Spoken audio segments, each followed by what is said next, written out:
तो इस मन के गति से, मन के देश से, मन का त्रिकुटी में स्थान है और आपको त्रिकुटी के ऊपर सतलोक पहुंचना है। सतनाम श्री वाहिगुरु, समझे कि नहीं? और आपको सतदेश पहुंचना है। वहां पहुंचने के बाद जन्म मरण की पीड़ा से छूटोगे। इसके लिए मनुष्य शरीर मिला है। अब आप सब लोगों को शुद्ध शाकाहारी रहना है। किसी जानवर, पशु, पक्षी का मुर्दा या मार करके उसके मांस का आहार नहीं करना। सिखों के किताब में लिखा हुआ है, यारक्त लागे कापड़ा, जो रक्त किसी कपड़े पर लग जाता है, निर्मल होए पलीत, जो निर्मल है, साफ सुथरा है, वो गंदा हो जाता है। और जा रक्त पिए मानुषा, उसी रक्त को मनुष्य पी रहा है। कैसे निर्मल चित, कैसे निर्मल चित रहेगा? कबीर साहब ने लिखा, तिल भर मच्छी खाए के कोटि गौ करे दान, काशी करवट ले मरे तो भी नरक निदान। आप देखो कि रावण कितना बड़ा विद्वान, कितना पढ़ा लिखा, शनि उल्टे टंगे हुए थे, कुबेर पानी भर रहे थे और पवन देवता झाड़ू लगा रहे थे, सारे देवता हाथ जोड़ के खड़े थे, लेकिन वो शराब पीता था। शराब पीने की वजह से वो मांस खाता था और मांस खाने के वजह से वो विभीषण को राज से निकाल दिया, विभीषण के पत्नी को रख लिया, पराई पत्नी के साथ व्यभिचार करता था। अब उसके राज्य में, उसके महल में एक दासी रहती थी, त्रिजटा। त्रिजटा ने एक सपना देखा। उसने सपना देखा कि दो तपस्वी आए जंगल में, उसके साथ एक सुंदर पत्नी, और तुम्हारे पति महाराजा रावण जो है उसके पत्नी को चुरा लाए। उसने बंदर भालुओं की सेना तैयार की और एक बंदर उसमें से आया और उसने पूरे लंके को जला करके राख कर दिया। उसके बाद वो दोनों तपस्वी अपने फौज पटाखे के साथ समुद्र में पुल भी बांध दिया। नल नील दो शिल्पकारी, उस समय वो इंजीनियर का काम किए और जा करके धीरे धीरे उन तपस्वियों ने और उनकी सेना ने, बंदर भालुओं ने सबको मार दिया और लास्ट में तुम्हारे पति भी मारे गए। मंदोदरी तुम विधवा हो गई। उसने कहा, बहन तेरे सपने तो सब सत्य होते हैं, तू ये बता कि मेरे पति की रक्षा कैसे होगी, मेरा विधवापन कैसे रुकेगा और मेरे लंका की रक्षा कैसे होगी? उसने कहा, ये अभी सपना है, घटना नहीं है, घटना तो आगे होगी। ये सपना है, सपना, और ये सपना घटना में ना बदले, उसका मैं उपाय बता रही हूं। सामने पहाड़ी पर पुस्तक ऋषि समय के महात्मा रहते हैं, उनके पास जाओ और उनसे आशीर्वाद मांगो। वो आशीर्वाद दे दिए तो तुम्हारे लंका का कोई बाल बाका नहीं कर पाएगा। अब पुष्पक विमान पर सवार होके गए। रावण जाते जो है प्रणाम करके कहा, महाराज सारे देवी देवता हाथ जोड़ के खड़े रहते हैं। कुबेर जो है पानी भर रहे हैं, शनि उल्टे टंगे हुए हैं, पवन देवता झाड़ू लगा रहे हैं। ये अनुसंधानशाला है, ये जोगशाला है, ये पाठशाला है।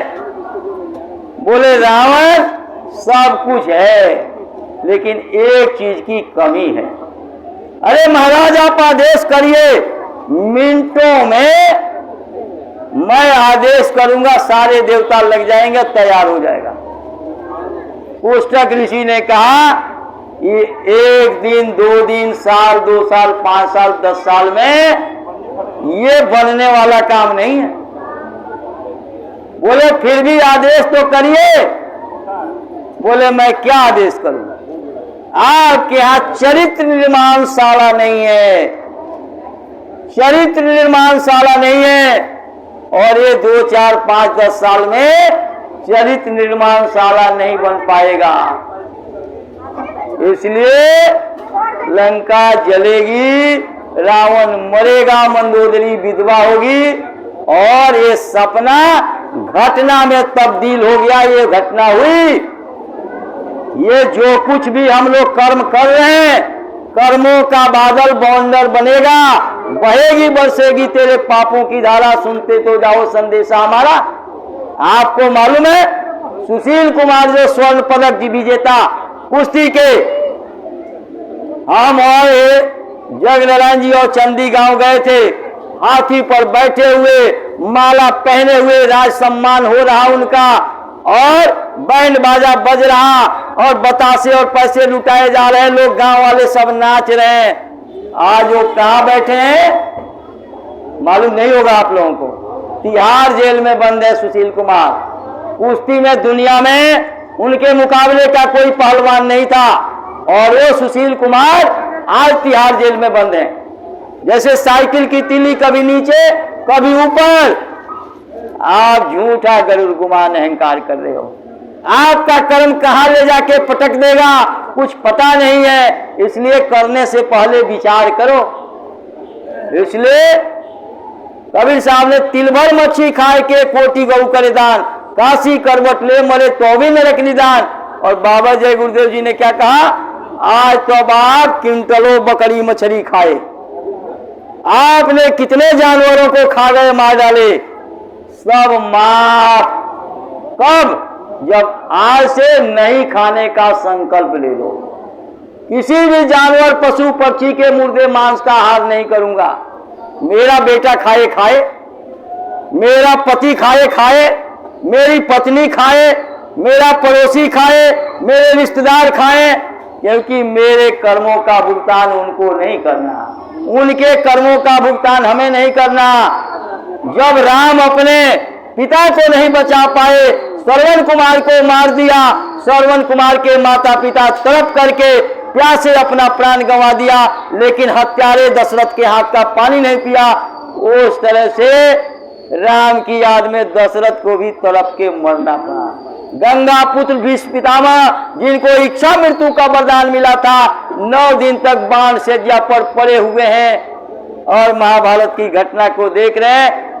रीस रीस के जितने कांटे उनके शरीर में चुभे थे, बाण चुभे थे, उतने खून रस रस के निकल रहा।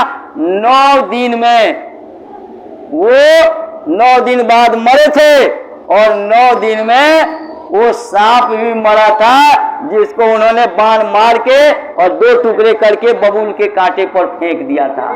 कर्मों की सजा, कर्म जो जो करेगा तू वही फिर भोगना भरना, लाभ और मान क्यों चाहे पड़ेगा फिर तुझे देना। जो करोगे वो भोगना पड़ेगा। अरे कृष्ण के साथ रहने वाले अर्जुन, भीम, नकुल, सहदेव, ये सब उसके सब नरक जिसको बहन मानते थे, वो अर्जुन के पति जो है द्रौपदी नरक में गई और आप तो कागज, पीतल, तांबे, सोने, हीरे, पत्थर, मिट्टी के मूर्तियों को कृष्ण मान के उनकी पूजा करते हो। आप जो बोले नहीं डोले नहीं, आपके जीवात्मा का क्या होगा? इसलिए आप अपनी जीवात्मा की चिंता करो। दोबारा ये अनमोल मानव तन मिलने वाला नहीं है। ये हाथ जोड़ने से नहीं, आ करके रास्ता लो, दुनिया का कोई उपाय कर लो, दोबारा ये मनुष्य शरीर मिलने वाला नहीं है। राजा नृग 60,000 गाय रोज दान करते थे। मरने के बाद उनको भी गिरगिट का शरीर मिला। कोटि गाय निप पुण्य करत है, गिरगिट जोनी पड़ी, कर्म गति टारे नाही टरी, सीता को हरि ले गए रावण, सोने की लंक जड़ी। जो करोगे भोगना पड़ेगा। इसलिए जो बचा हुआ समय है, संत सदगुरु से रास्ता ले लोगे, साधना पूरी नहीं होगी तो अगला शरीर मनुष्य शरीर मिलेगा, जल्दी आपको गुरु मिल जाएंगे। इसलिए आप इस समय वक्त के महात्मा बाबा पंकज जी महाराज है मथुरा में, वो रास्ता दे रहे हैं। आप आके रास्ता लो और सुबह शाम समय निकाल के घंटा आधा घंटा भजन करो, और इस शरीर से आत्मा को निकालो और फिर प्रवेश करो, और जब समय श्वासों की पूंजी खत्म होगी तो सबको बता के आप चले जाओ। जीते जी रामकृष्ण से नहीं मिले, मरने के बाद नहीं मिलोगे, ये पक्की बात है, गारंटी। इसलिए आप रामकृष्ण से मिलने वाले, देवी देवताओं से मिलने वाले, ब्रह्मा विष्णु शंकर से मिलने वाले महात्माओं की खोज करो। अब आप कहोगे अरे किसी को हम गुरु बना लें, पहले से तो हम गुरु बनाए हैं, अब आप बताओ कि आपको डीएम बनना है तो आप जो है प्राइमरी स्कूल के मास्टर के पास जाओगे कोचिंग करने? आप बढ़िया जो है मुखर्जी नगर, राजेंद्र नगर जाओगे, कोटा राजस्थान भेजोगे अपने बच्चों को पढ़ने के लिए, और तब तो जो है आपका बच्चा डॉक्टर इंजीनियर बनेगा, तब तो IAS IPS बनेगा। तो साधारण पढ़े हुए मास्टर के पास अगर जाओगे तो आपको कलेक्टर डीएम नहीं बना पाएगा। इसलिए समय के महात्मा की और जो शब्द स्वरूपी हैं, और वो हर पल यहाँ आंख खोलेंगे, आपके ऊपर दया करेंगे, और आंख बंद करेंगे उनकी सूरत खट निकल के चली जाएगी, और आपके बीच में रहेंगे और आप जो है उनको पहचान नहीं पाओगे। अब दूसरी बात, अंडा, जब अंडा कोई मार के खा जाओगे तो बच्चे कहाँ से पैदा होंगे? और आप कहते हो इतने बच्चे, इतने जानवर हो जाएंगे, ये कहाँ जाएंगे अगर खाया नहीं जाए? अरे तुम्हारा क्या होगा, अपने बारे में सोचो। तुम म्युनिसिपैलिटी के जो है कूड़ेदान हो और सब कुछ को लेके अपने कब्रिस्तान बना रहे हो, पेट में डाल रहे हो। आपको ये चीज तो समझना चाहिए।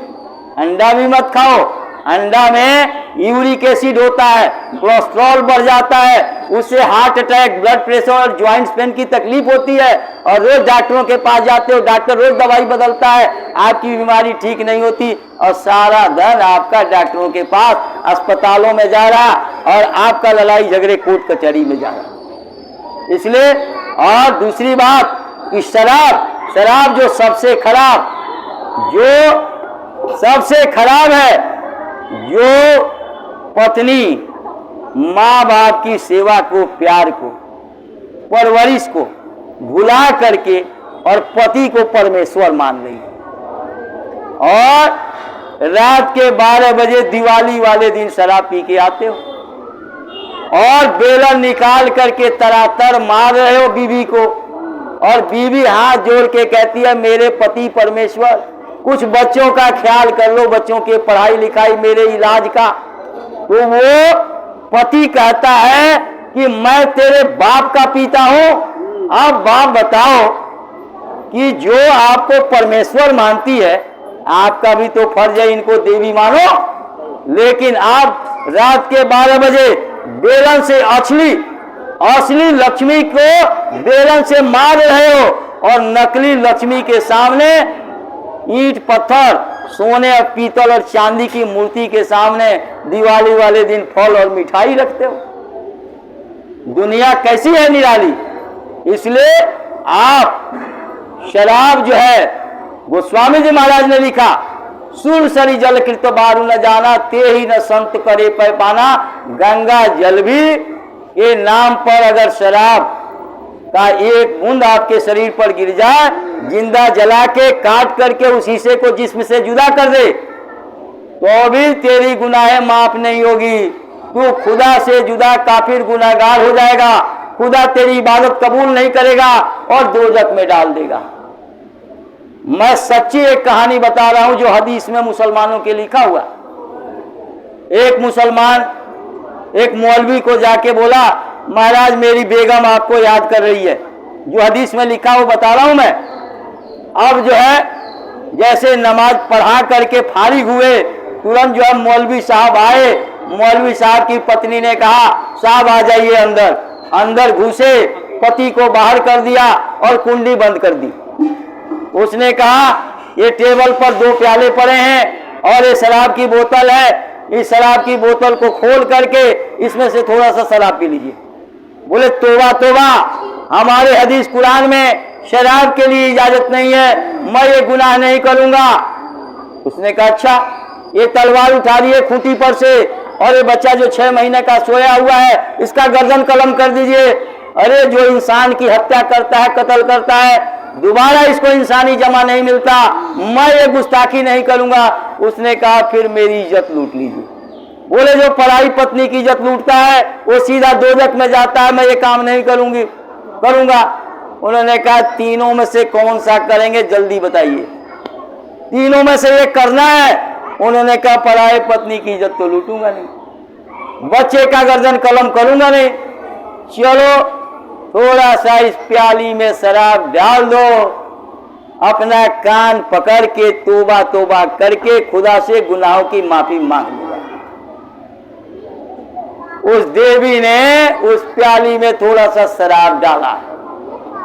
मौलवी साहब ने शराब पी ली। जब सरूर चढ़ा तो जो नहीं पी रहे थे मौलवी साहब वो क्या कह रहे हैं, थोड़ा और डाल दो।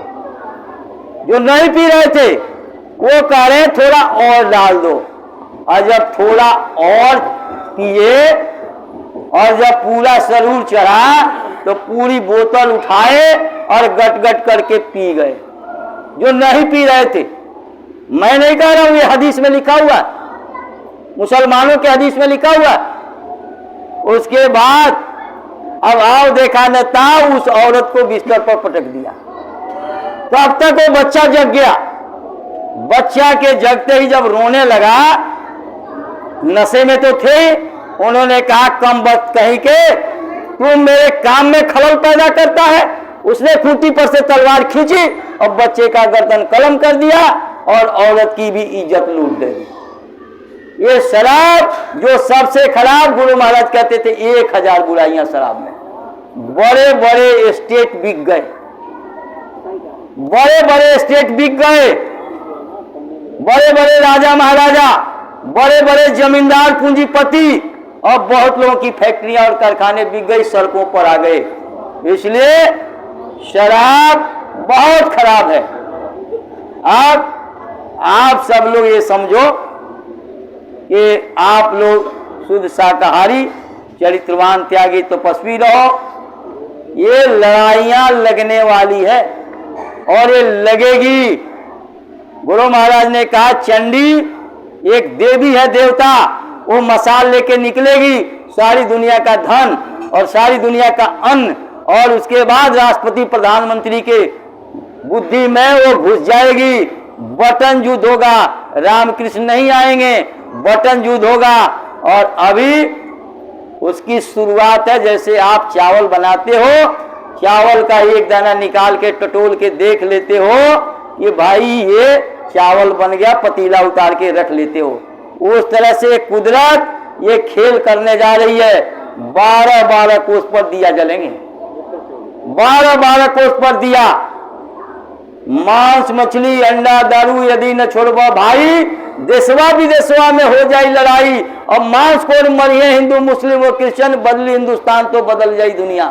कोई ना भी धर्मी होगा, ना ही बेविचारी हो जाए, सफाई नहीं रही है अत्याचारी, राष्ट्रभक्ति जागी, देश हो जाए महान, हो बदली हिंदुस्तान तो। 12-12 कोस पर दिया। आपकी आवाज वहां तक नहीं पहुंचेगी, कोई बचाने वाला नहीं मिलेगा। अभी कोरोना आया, लोगों ने देखा क्या हुआ। अभी उससे बड़ी बड़ी बीमारियां, 1 रुपए की दवाई 100 रुपए में बिकेगी और फिर भी लोगों की बीमारियां ठीक नहीं होगी। डॉक्टरों को फिर से डॉक्टरी पढ़नी पड़ेगी। गुरु महाराज ने इसी रामलीला मैदान में 1971 में कहा, जब दिल्ली की ये बिल्डिंगें 100-100 फीट ऊंचे कूदेंगी तब ये दाढ़ी वाला बाबा याद आएगा। ये सब होगा। महात्मा की बात गुरु महाराज ने कहा, सूरज पूरब के बजाय पश्चिम में निकलने लगे, पश्चिम के बजाय पूरब में अस्त होने लगे, आसमान जमीन में आ जाए, धरती में, धरती आसमान में समा जाए, ये सब संभव है। लेकिन बाबा जी की कही हुई बात एक भी इधर से उधर होने वाली नहीं है। मैं बाबा जी के हजारों चमत्कार को आप लोगों के सामने, लेकिन आप लोग भूल जाओगे। इसलिए आप सब लोगों से मैं यही आग्रह करूंगा, कोई आपके परिवार का खाता है, आप मत खाओ। आप किसी बच्चे को लेके यहां आए, लेके नहीं जाओगे। जब जिनके साथ पहले शरीर में थे उनको भूल गए थे, यहां हो, यहां से जाओगे, इनको लेके नहीं जाओगे, इनको भी भूल जाओगे, घर मकान सब भूल जाओगे। कोई जरूरी नहीं है मनुष्य शरीर, गीता कॉलोनी और शिवपुरी में ही आपका जन्म होगा। हिंदू हो तो हिंदू ही बनोगे, मुसलमान हो तो मुसलमान। इसलिए आप सब लोग एक तो शुद्ध शाकाहारी हो जाओ, शुद्ध शाकाहारी और मद्यपान रहित हो जाओगे तो आपका चरित्र ठीक हो जाएगा।